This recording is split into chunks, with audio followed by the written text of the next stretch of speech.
नमस्कार दोस्तों, मैं आरपी सिंह आपके झारखंड की कृषि के दूसरे भाग के वीडियो में आप लोगों का स्वागत है। उसमें जब हम लोग चर्चा कर रहे थे झारखंड के कृषि को प्रभावित करने वाले कारक में, तो पिछले वीडियो में मेरा कुछ टेक्निकल प्रॉब्लम के चलते कुछ चीज़ें छूट गई थी, जो कि मैं उसको पहले जिक्र कर लूँगा, उसके बाद मैं आप लोगों को फसल के बारे में जिक्र करूँगा। तो प्रभावित करने वाले कारक में जो दूसरा था वहाँ तक जल तक हो गया था। उसके बाद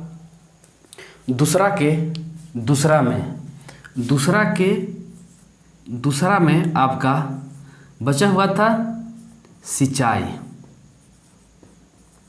तो सिंचाई के बारे में हम लोग समझते हैं, जो प्रभावित करने वाले जो कारक थे।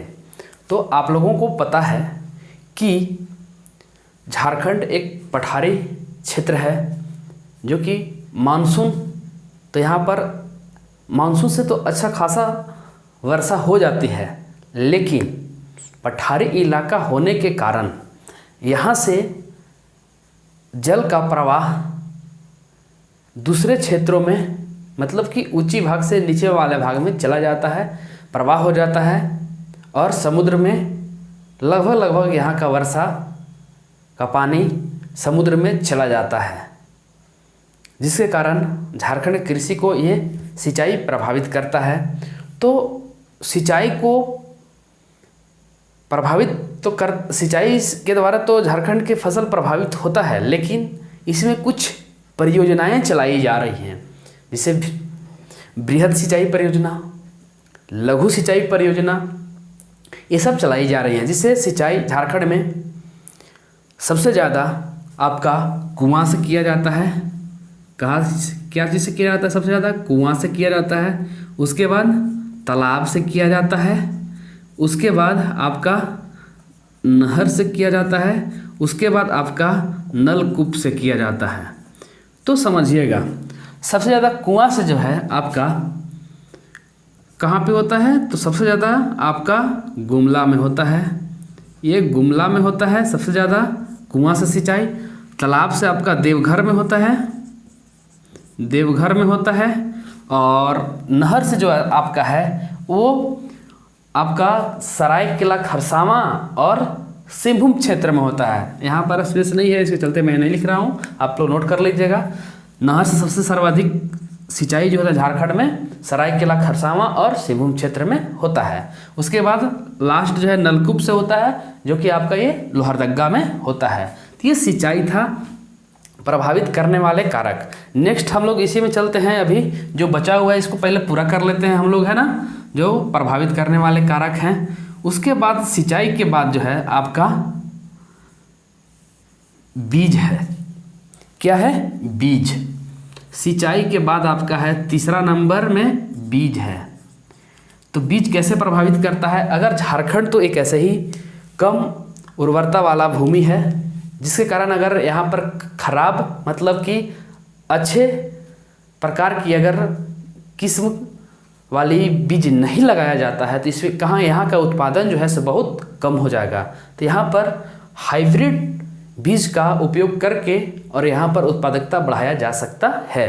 तो बीज जो है यहाँ पर अच्छे बीज, जो यहाँ पर भूमि के अनुसार बीज को वैज्ञानिकों के द्वारा डेवलप किया जाना चाहिए, या किया गया भी है ना, और उसके द्वारा यहाँ पर उत्पादन किया जाना चाहिए, है ना।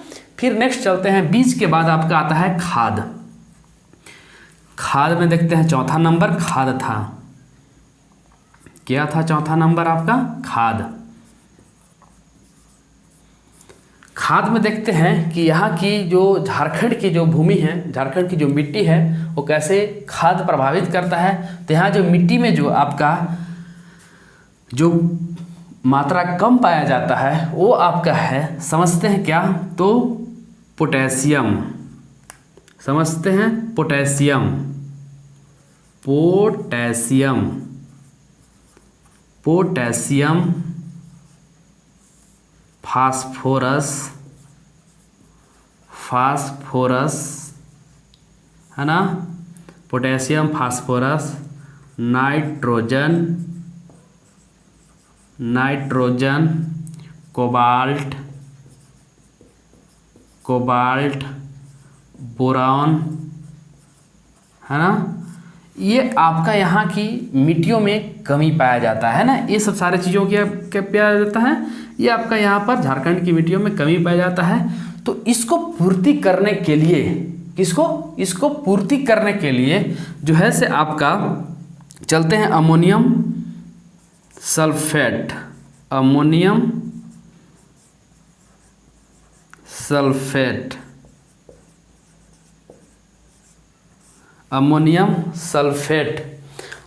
सल्फेट के बाद है आपका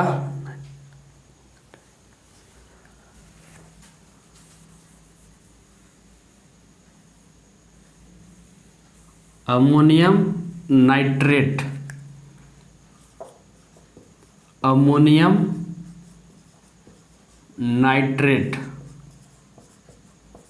है ना, फिर यूरिया, सुपर फॉस्फेट,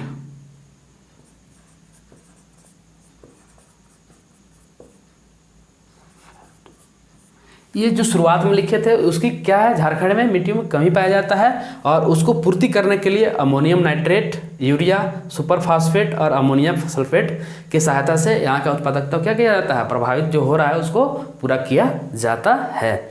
उसके बाद हम लोग चलते हैं 5वां नंबर पे। जो 5वां नंबर पे जो है आपका खाद के बाद 5वां नंबर पे आपका है आपका पूंजी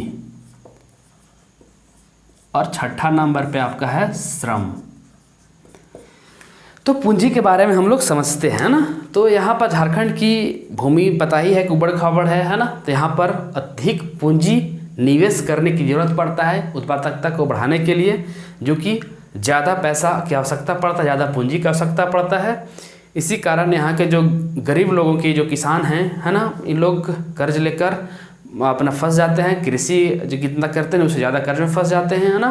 तो पूंजी यहाँ बहुत ज़्यादा लगता है, इसके कारण थोड़ा सा परेशानी यहाँ पर होता है ना। उसके बाद श्रम चलते हैं। श्रम जो है यहाँ पर भी श्रम मतलब बहुत सारे श्रम की यहाँ पे ज़रूरत पड़ता है, क्योंकि उस तरह की मिट्टी है और उस तरह का यहाँ का लैंड है ना, जो कि ज़्यादा श्रम की आवश्यकता पड़ता है। और इस तरह से ये प्रभावित करता है। ये सब कारक आपको प्रभावित करने वाले कारक था, जो कि आपका पिछले वाला वीडियो में छूट गया था, मैं जिक्र कर दिया। चलते हैं अब नए टॉपिक के साथ में स्टार्ट करता हूँ। झारखंड की कृषि में ही चल रहे हैं हम लोग, है ना, दूसरे वीडियो में।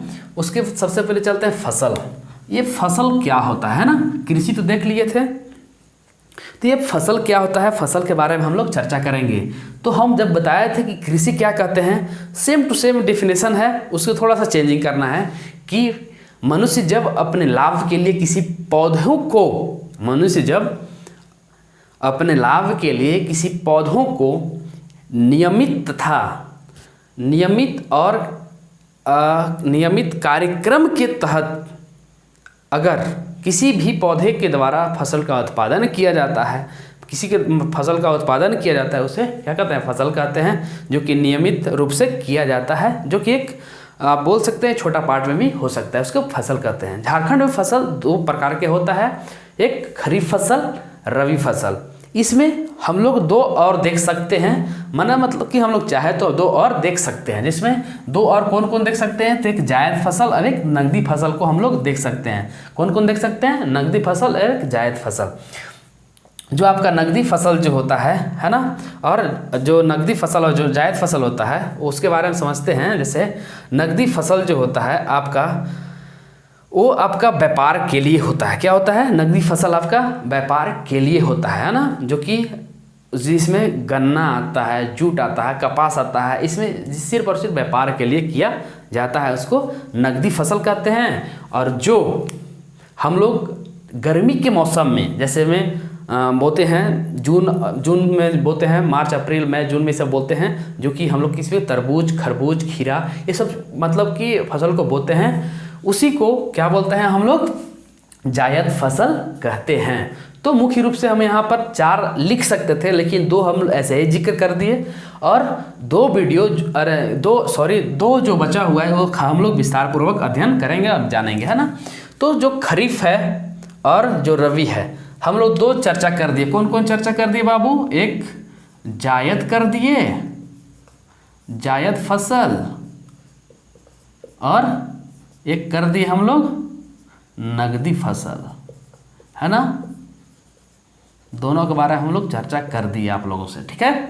उसके बाद चलते हैं खरीफ फसल। खरीफ फसल किसको कहते हैं, है ना, फसल में ही चलते हैं। खरीफ फसल तो जो जून जुलाई में बोया जाता है। कब बोया जाता है? देखिएगा कब बोया जाता है बाबू, जो जून जुलाई में बोया जाता है, और काटा कब जाता है? काटा आपका सितंबर अक्टूबर में काट लिया जाता है, उसको क्या कहते हैं? खरीफ फसल कहते हैं। देखिए खरीफ फसल झारखंड में 2 प्रकार के होते हैं। कितने प्रकार के होते हैं? 2 प्रकार के होते हैं। एक भदई होता है और एक अगहनी होता है। भदई फसल को हम लोग 20% उत्पादन करते हैं। भदई फसल का उत्पादन जो होता है 20% होता है, और अगहनी फसल का 70% मतलब 70% होता है। भदई फसल को हम लोग बैसाख और जेठ में क्या करते हैं? बोते हैं, और भादों में काट लेते हैं। मतलब बोते कब हैं? बोया कब जाता है? बैसाख और जेठ में, और काटा कब जाता है? भादों में काट लिया जाता है। उसी तरह से अगहनी फसल को हम लोग देखते हैं, जेठ आषाढ़ में क्या किया जाता है? बोया जाता है, और अगहन में काटा जाता है ना। तो ये आपका भदई और अगहनी था। उसके बाद चलते हैं हम लोग रबी के बारे में। रबी फसल अक्टूबर नवंबर में बोया जाता है, मार्च में काट लिया जाता है। यह टोटल भूभाग पर 10% का भाग पर हो इसका उत्पादन, टोटल मतलब कि फसल का उत्पादन 10% का इसका उत्पादन होता है। जो टोटल फसल होता है जो झारखंड में, उसका 10% उत्पादन जो होता है 10% भाग पर क्या होता है? रबी फसल होता है, जो कि इसको बैसाखी के उपनाम से भी जानते हैं। इसको बैसाखी फसल भी कहा जाता है। तो ये आपका फसल के प्रकार था, है ना। अगर एग्जाम में पूछे तो आप 4 का जिक्र कर सकते हैं। अगर नॉर्मली कोई पूछे कि फसल कितने प्रकार का, तो 2 प्रकार का बोल सकते हैं, एक खरीफ और एक रबी फसल, है ना। उसके बाद चलते हैं हम लोग कि इसमें झारखंड में प्रमुख फसल कौन कौन से हैं, उसके बारे में हम लोग जिक्र करेंगे, है ना। तो चलते हैं धान। तो धान की फसल में जो है कहाँ कौन कौन से झारखंड के जिले में धान का उत्पादन होता है। तो सबसे पहले देखते हैं सिभू में उत्पादन होता है, गुमला में होता है, रांची में होता है, और दुमका में होता है, ठीक है। तो सोचिएगा धान हम सबसे पहले जिक्र किए, सबसे पहले किसको जिक्र किए? धान को जिक्र किए। इसका मतलब सर्वप्रमुख फसल जो है धान, झारखंड का सर्वप्रमुख फसल कौन है? धान है। मगर फसल में सबसे सर्वाधिक उत्पादन किसका बात करें? अगर सबसे सर्वाधिक फसल का उत्पादन होता है किसका होता है? धान का होता है ना। तो सबसे ज़्यादा लगभग ये टोटल झारखंड का लगभग 45 से 50% धान का उत्पादन जो होता है यही 4 जिला में हो जाता है ना।